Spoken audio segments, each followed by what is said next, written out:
How's it going, Chiefs Kingdom? This is Dominic Minchella. I am the Kansas City Chiefs beat writer on SI and the host of the Kansas City Chiefs Insider Podcast. Thank you guys so much for stopping in today.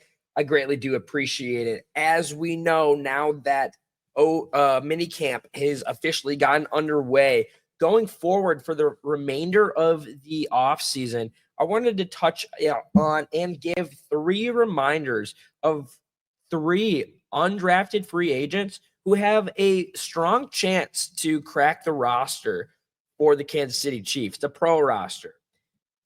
Whether that be through outplaying other existing or more experienced players through training camp, or whether just the position needs some needs. It has room to grow, areas that they can add some depth to. With that being said, we're going to break down three of them, three undrafted free agents that we're going to talk about. So why don't we just get on into it? And the first one is wide receiver Elijah Badger. As we've talked about in the past before, several times on the site, if you ever want to go check it out, look up Chiefs on SI, Elijah Badger. A lot of stuff is going to pop up, the breakdown of everything that he has to offer.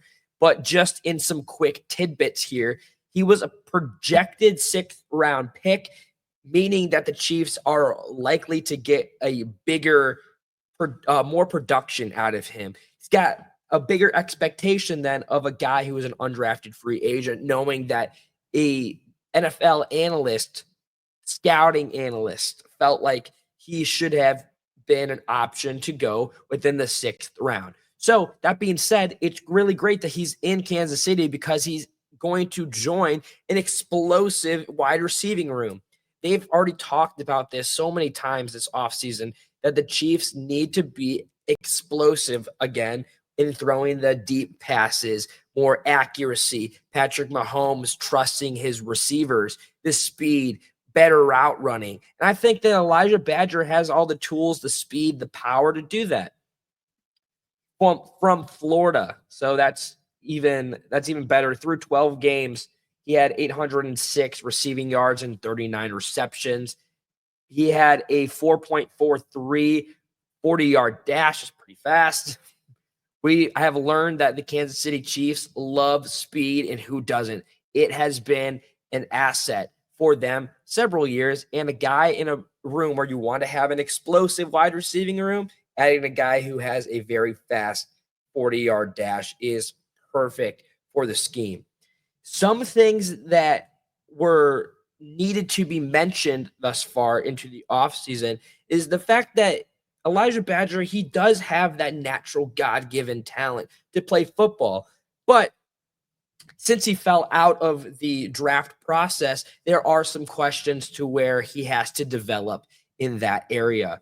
Mainly holding on to the football. It's been said that he has some slippery hands, but other than that, if he's able to have a firm grip on the passes, he's able to learn the routine should he be in a wide receiving position. He could also use that speed as a punt returning option as well. A guy that has multiple ways to crack this roster, and I'm excited.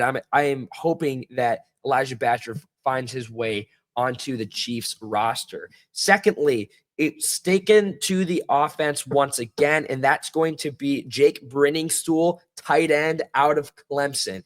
We've covered him as well, kind of give you a refresher. This guy fell out of the draft process, similarly to Elijah Badger. He was around a 5th or 6th round pick projection, which means that the Chiefs once again are getting greater value out of a player that they picked up.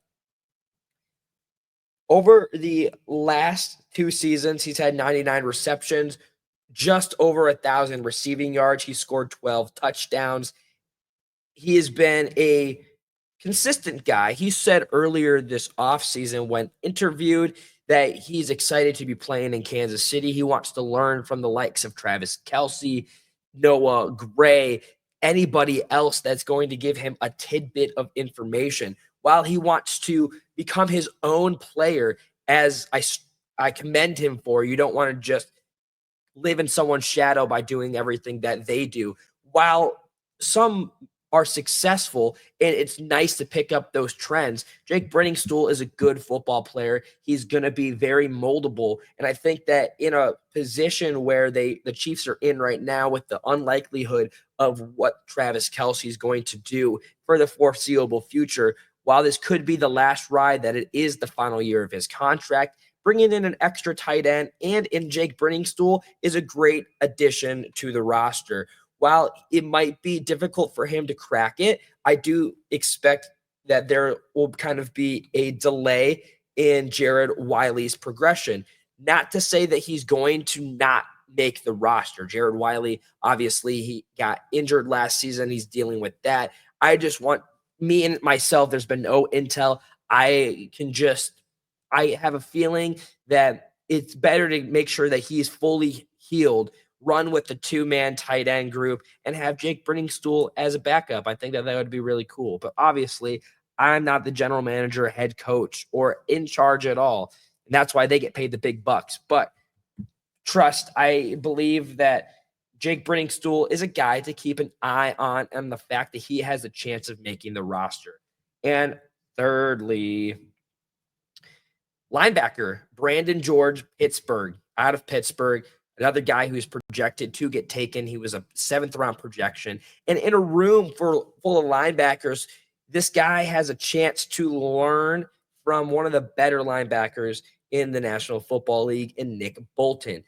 Not only is Nick Bolton going to be around for a while, Coach Steve Spagnuolo has said that he's kind of the anchor of the defense. And we've seen it. He's been electric on the field when he is healthy. 3 out of the 4 years, he's had over 100 total tackles.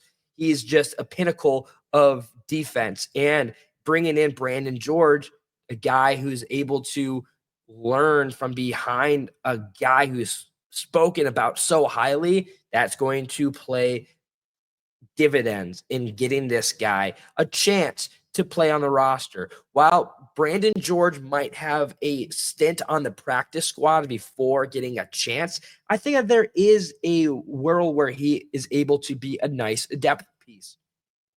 The one thing that he is being held back on is the fact that he was only a 1-year full-time starter, and that came last season.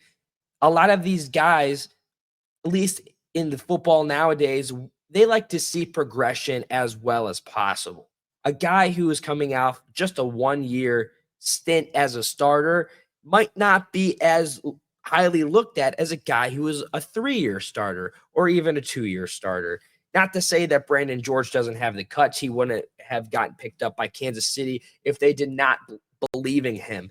But throughout his 6 years in collegiate ball, he played in 65 games, close to 200 total tackles with 198, and he had 18 tackles for loss.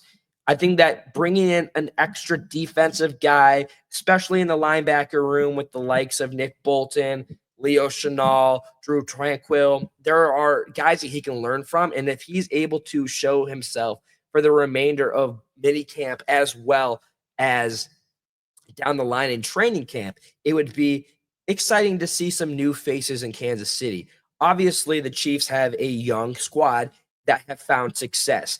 They're not just going to bring up guys or put them in situations just because they want to keep that mantra. They want these guys to develop well and earn their spots. And I think that these 3 have the best chances of cracking the professional roster. That being said, guys, check out the ticker down below. As always, you can follow me over at Dom Minchella on X and KC Chiefs on SI over on X. We post on the site. We post on Twitter. We repost on Twitter. You're not going to want to miss it as we get closer and closer to the 2025 NFL campaign. That being said, ladies and gentlemen, as always, be kind to one another, and I will see you tomorrow.